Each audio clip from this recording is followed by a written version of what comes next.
যদি আমাদের মা, আমাদের বাবা যদি সন্তানদেরকে যদি স্বার্থ ছাড়া ভালোবাসতেন,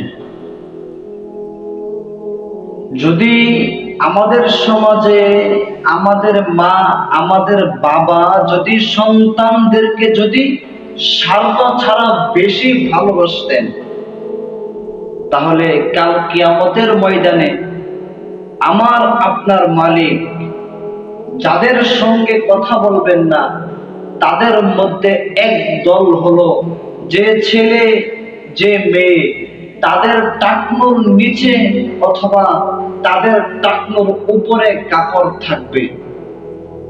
কিন্তু আমাদের যুবক ভাই, আমাদের বোনেরা মায়ের সামনে, বাবার সামনে বোনেরা টাকনুর উপরে কাপড় পরিধান করে, আর ছেলেরা, আমার প্রাণের যুবক ভাইয়েরা বাবার সামনে, মায়ের সামনে টাকনুর নিচে কাপড় পরিধান করে। অথচ আমার মা, আমার বাবা একচুল পরিমাণে তাকে কিছুই বলে না। এই স্বার্থ ছাড়া ভালোবাসা।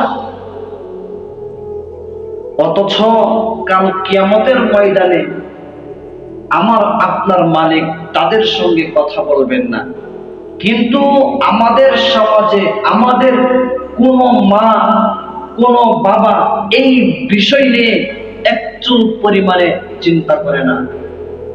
শুধু আমাদের সমাজে আমাদের মায়েরা চিন্তা করে, আজকে কি নিয়ে আসছো তুমি, আজকে তো ঘরের মধ্যে কোনো খাবার নাই, আজকে ঘরের মধ্যে এই নাই ওই নাই। শুধু আমার মা, আমার বাবা এই বিষয় নিয়ে বেশি চিন্তিত থাকে। ভবিষ্যতে কি হবে? আপনার ভবিষ্যৎ হলো মৃত্যু। আমরা আগেই ভবিষ্যৎ নিয়ে চিন্তা করি, ভবিষ্যতে আমরা কি করব, কেমনে থাকবো, কেমনে চলবো, কেমনে কি করব। আরে ভাই, আপনার ভবিষ্যৎ হলো মৃত্যু। তাহলে আবার কিসের চিন্তা?